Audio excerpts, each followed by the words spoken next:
Hello everyone, আসসালামু আলাইকুম। আমার একটা রিপিট কাস্টমার এই কাপড়ের উপরে একটা গাউন তৈরি করবে আপুর এবং আপুর মেয়ের জন্য, আপুর ম্যারেজ ডে উপলক্ষে। তো ভাইয়া হচ্ছে আপুকে গিফট করবে। তো আপু বলছিল, আপু তুমি এই কাপড়ের ভিতরে দেখো কোন কালারটা করলে ভালো লাগে। তো আপুকে এই কাপড়ের ভিতরে অনেকগুলো কালার ছিল। আমি প্রত্যেকটা কালার আপুকে পেড়ে পেড়ে দেখাচ্ছিলাম। দেখেন মাশাল্লাহ খুবই কিন্তু সুন্দর ছিল, সব কয়টা কালারে ভীষণ সুন্দর। আর এই কাপড়গুলো কিন্তু জর্জেটের উপরে সিকুয়েন্স কাজ করা, দেখলেই বুঝতে পারতেছেন।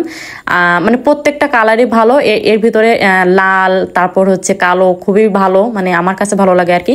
তো আপু লালটা পছন্দ করে দিছিল আমাকে, বলছিল আপু এই লালটা দিয়ে তাহলে তুমি করে দিবা, সুন্দর করে একটা গাউন তৈরি করে দিবা। আপু আমাকে একটা ক্যাটালগ দিছিল। তো ওনাটা আমি সেম কাপড়টা করব। আর এই যে দেখতে পাচ্ছেন শার্টিং কাপড়, এটা ফলসের জন্য আমি নিয়ে নিয়েছিলাম। তারপরে চলে গেছিলাম লেজের দোকানে।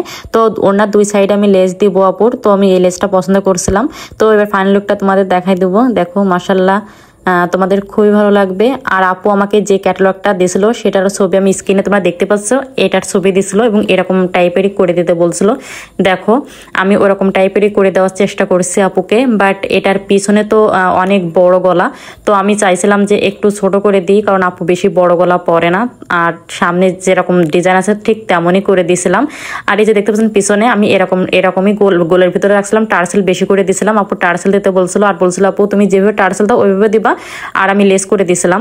তো এই যে দেখতে পাচ্ছেন ছবিতে ক্যাটালগে যেটা বড় গলা তার থেকে কিন্তু এটা অনেক ছোট। আমি জানি যে বেশি বড় গলা আপু পরবে না। আর এই যে এখানে সুজ হাতা, এখানে কিন্তু সুজ হাতা করে দিয়েছিলাম, দেখতে পাচ্ছেন। আর অনেক বেশি কিন্তু ঘের ছিল। আর ওনাটা দেখতে পাচ্ছেন দুই সাইডে কিন্তু আমি সেই লেসটা দিয়ে দিছিলাম। এই যে দেখতে পাচ্ছেন দুই সাইডেই কিন্তু লেসটা, দেখেন মাশাল্লাহ খুবই ভালো লাগবে। আসলে এসব ড্রেস বলে না খুবই ভালো লাগে।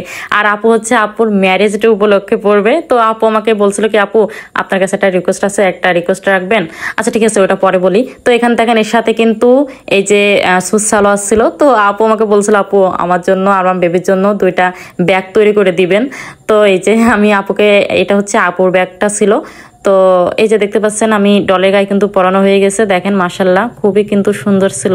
আর যেহেতু সিকোয়েন্স কাজ করা, কাপড়টাও খুবই সুন্দর ছিল মাশাল্লাহ। আর এই কাপড়টা দিয়ে এই ড্রেসটা তৈরি করার পর আরও যেন বেশি সুন্দর লাগছিল ড্রেসটা।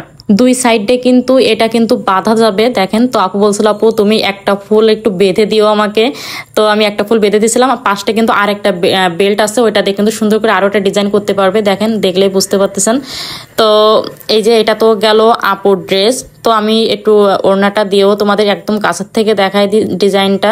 এই ড্রেসটা যখন আপু এবং আপুর মেয়েটা পরবে তখন কত সুন্দর লাগবে। আর সাথে তো একটা ব্যাগ আছেই, পুটলি ব্যাগ, কতটা সুন্দর লাগবে তোমরা ধারণা করে নাও। আপু যখনই আমার কাছ থেকে ড্রেস নেই তখনই আপুর মেয়ের জন্য, আপুর জন্য একদম সেম ম্যাচিং করে ড্রেসগুলো নেই। তো আপুর 6 বছর মেয়ের জন্য একইভাবে করে দিয়েছিলাম, কিন্তু আপুর মেয়েরটা পিছনে আমি চেন করে দিয়েছিলাম, যেহেতু ছোট মানুষ তো চেন করে দিয়েছিলাম, যেন ওর যেন লেভে না পড়ে বা ভালো দেখা যায়। তো এটা এভাবে করে দিয়েছিলাম এবং সামনে সেমভাবে ডিজাইনটা রাখছিলাম আমি বাবুরটা। তো বাবুরও হচ্ছে একটা সুজ সালোয়ার করে দিয়েছিলাম, এর সাথে ওড়নাও আছে। আর এই তো দুইজনে দুইটা ব্যাগ